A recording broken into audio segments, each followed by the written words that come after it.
So why do I say people like Lê Kuan and Pao Kun, they are both Cultural Medallion Award winners. Yeah, the highest level of culture award.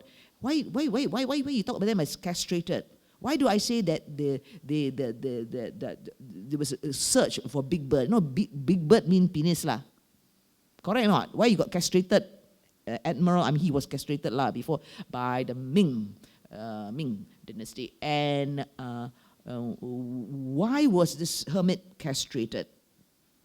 Because remember, the big bird is the revolutionary spirit. And the castration comes because you cannot hang on. You are not true to your self-conviction. And the thesis is that it is required, if you are a writer, to be always dissatisfied. Because the day you feel, okay, that's it, man, boy, I done it already, no more artists, right? Lu Xun also had a big bird. Actually, the big bird of Lu Xun appeared in his medicine, no? You know, his medicine, that thing.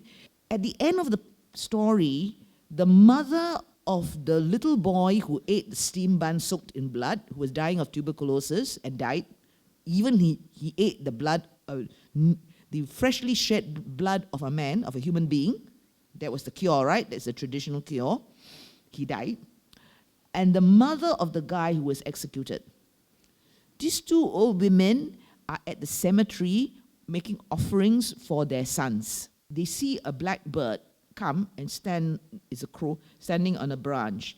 And the mother of the guy who died was a revolutionary fighter. The people in the tea house that Old Chuan owned, they laughed because when the revolutionary fighter was going to die, getting his head chopped off, he was trying to convert the executioner, the Qing dynasty executioner, to the revolution. Not because he wanted to save his neck, but he wanted to, you know, I don't mean to be rude, but something like evangelize, you know, that kind of a thing. And everyone thought it was the funniest thing in the whole wide world that he should be preaching revolution. The mother of the revolutionary fighter says, look, to the bird, to the son, son, if you are here to receive my offerings and you really, you know, have got the spirit, you call the bird lah. Ask the bird to come and stand on your gravestone. Then I know that your spirit is here. You know what I mean? So the two women wait, but the bird didn't move. But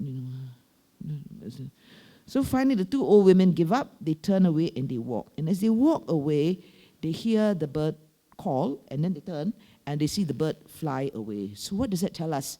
That there is no revolutionary spirit after all? That is, everything that you do is in vain. So my point of it is that Lu Xun, like all writers, had this sense of dissatisfaction. In April 1927, now Lu Xun was writing from 1919, the period, right, the Republic. In 1927, that's almost 10 years of writing, he gives a speech actually to the Wang Po Academy. You know Wang Po Academy, you know Wang Po, we got Wang Po, right? Wang Po Academy was in Guangzhou, and it was run by Chiang Kai-shek. And they were all the soldiers there. And they asked him to give a talk about because he's a writer. Then he says, in the revolutionary period, only the weakest, most useless people talked about literature. Those who are strong do not talk, they kill. He actually continues to say, you know, when the lion kills, don't know what, the lion doesn't say a word, the one the fellow is going to die is the one that makes a noise. You know, if you want to commit, you know, I mean, the one who is the victim dies. The powerful one just kills you. On September the 5th, 1936, he had one son, Lu Xun. He says, on no account let him become a good-for-nothing writer or artist. And in October 1936, Lu Xun dies. So you will think that Lu Xun said, hey, don't become a writer. But I don't agree. Now, this is where we have translation. I have got 4 translations of that line.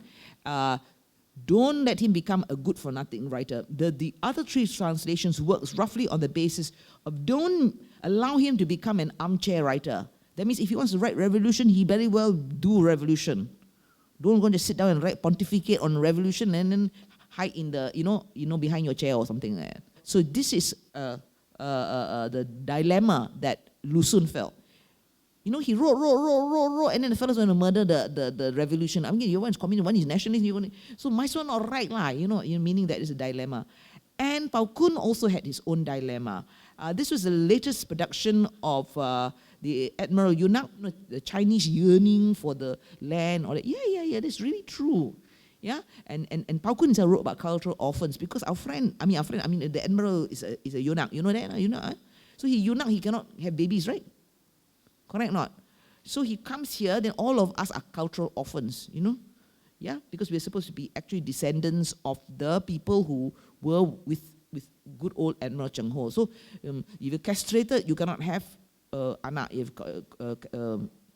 But I felt that Pao Kun's was much more than that. The idea that he could not, of the castrated man, he could not hold on to Big Bird, the revolutionary, not because he himself could not. So this is Kuo Pao Kun's dilemma. Today, this is Kuo Pao Kun. Today, the arguments between the art groups and the government are like disputes within a family. Most of these artists and groups, to some extent, live on state subsidies. I mean, all of us live on state subsidies. On one hand, you cannot say you're not grateful because everything is done for you. We are all in this huge system. And how do we find ourselves as persons? Unless you begin to do that, how do you make art as an individual? This is the truth, right? We all depend on grants. Betul tak? So how you going to make revolution? You make revolution, forget about the grant, take back. So all of us. Contemporary artists cannot even refer back to more than 10 years.